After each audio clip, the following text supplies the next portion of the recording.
কথাগুলা হয়তো একটু শক্ত হয়ে যাবে, এরপরও কথাটা বলা আমি সমীচীন মনে করি।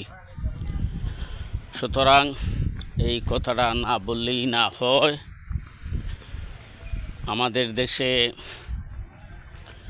বিড়ি খাওয়া, সিগারেট খাওয়া, সাদা খাওয়া, জর্দা খাওয়া, তামাক খাওয়ার প্রচলন আছে।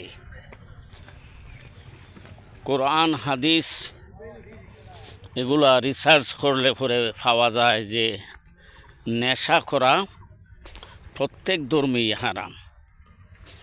তাওরাতেও হারাম, জবুরও হারাম, ইঞ্জিলেও হারাম, কোরআন শরীফেও হারাম। নেশা করা প্রত্যেক ধর্মেই হারাম। এখন আলিম উলামারা নির্ধারণ করিয়াছেন যে গবেষণার মাধ্যমে তামাক খাওয়া, নেশা জাতীয় দ্রব্য, বিড়ি খাওয়া, সিগারেট খাওয়া, নেশা জাতীয় দ্রব্য, সাদা খাওয়া, জর্দা খাওয়া, নেশা জাতীয় দ্রব্য এগুলা খাওয়া সম্পূর্ণরূপে নিষেধ বা হারাম। এই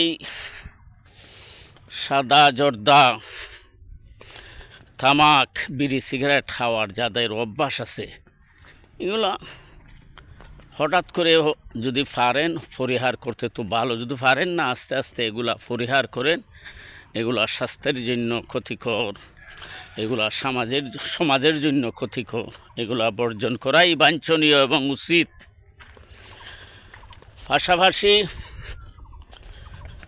আমাদের দেশে কিছু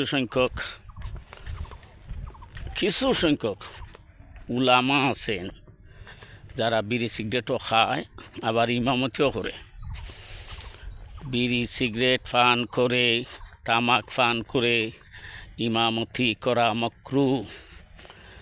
যারা বিড়ি সিগারেট পান করে, প্রকাশ্য পান করে, গোপনে পান করে, প্রকাশ্য পান করে, তো এটা বড় বিয়াদবি, চরম বিয়াদবি। যারা বিড়ি সিগারেট পান করে ইমামতি করে, ওদের পিছনে নামাজ পড়বেন না, ওদের পিছনে নামাজ মাকরুহ হবে। সুতরাং যারা বিড়ি সিগারেট খায় ওদেরকে ইমামতিতে রাখাও জায়েজ নাই, ওদেরকে ইমামতিতে রাখাও জায়েজ নাই।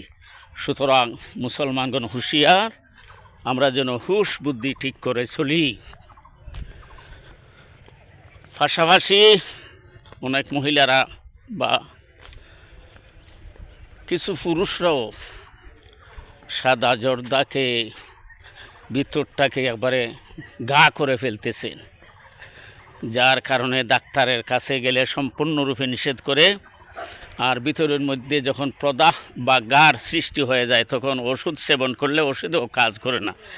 এই জন্য যারা সাদা জর্দা খান, এই সাদা জর্দাও খাওয়াটা আপনারা বন্ধ করুন। এটা স্বাস্থ্যের জন্য ক্ষতিকর। আর আপনি যখন খাবেন, আপনার দেখা দেখে আরেকজনে খাবে। সুতরাং এইটা একজনের পর আরেকজনের চর্চা হতে থাকবে। আপনার যখন গুনাহ হবে, আরেকজনে খাইলেও তারও গুনাহ হবে। সুতরাং এই ব্যাপারে আমরা সবাই যেন সতর্ক থাকি। আর যারা মদ গাঁজা খায়, এটা তো সম্পূর্ণরূপে ইসলামে নিষেধ, তাওরাতেও নিষেধ, জবুরও নিষেধ, ইঞ্জিলেও নিষেধ, কোরআন শরীফে তো নিষেধ আছেই বটে। আর অন্যান্য গ্রন্থ যেগুলো আছে এগুলোর মধ্যেও মদ খাওয়া, গাঁজা খাওয়া এগুলা স্বাস্থ্যের জন্য অনেক ক্ষতিকর, শরীরের জন্য অনেক ক্ষতিকর। এই জন্য এগুলাকে সম্পূর্ণরূপে হারাম করে দেওয়া হয়েছে। বিশেষ করে 13 জুলাই বাংলাদেশ জাতীয় সংসদের মধ্যে মদ সম্বন্ধে একটা আইন পাস হয়ে গেছে। মদ যারা খাবে, মদ যারা আমদানি করবে, মদ যারা রফতানি করবে, মদ যারা সেবন করবে, তাদের সর্বোচ্চ শাস্তি হলো মৃত্যুদণ্ড। এই জন্য যাদের মদ সেবন করার, গাঁজা খাওয়ার অভ্যাস আছে, তারা এগুলা একটু কষ্ট করে হলেও, পরিশ্রম করে হলেও এগুলা ত্যাগ করুন। এটা সমাজের জন্য ভালো, স্বাস্থ্যের জন্য ভালো, আপনার জন্য ভালো, সমাজের জন্য ভালো, রাষ্ট্রের জন্য ভালো। এগুলা যখন মানুষের ছেড়ে দিবে তখন সমাজের মধ্যে অটোমেটিক একটা শান্তির বাতাস বইবে।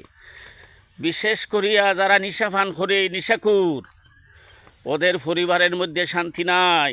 ওরা নিশার টাকার জন্য মাকে খুন করে, বাবাকে খুন করে, বোনকে খুন করে, ভাইকে খুন করে, স্ত্রীকে খুন করে, সন্তানকে খুন করে। এই নিশার টাকার জন্য যখন সে উন্মাদ হয়ে যায়, এই টাকাগুলো যখন পায় না, তখন খুনাখুনো শুরু করে দেয়। বাংলাদেশের মধ্যে এই ধরনের নজির আছে যে নেশার টাকার কারণে, নেশার টাকার কারণে, নেশা টাকা সংগ্রহ করার কারণে কোনো কোনো মানুষকে খুন করিয়াছে। এগুলা বাংলাদেশের মধ্যে অহরহ উদাহরণ আছে, আপনারা খোঁজ করলেই পাবেন। সুতরাং এই সমস্ত অপকর্ম, এই সমস্ত অবৈধ কাজ থেকে যেন আমরা বাঁচতে পারি, এই তৌফিক কামনা করি মহান আল্লাহর কাছে। আমিন।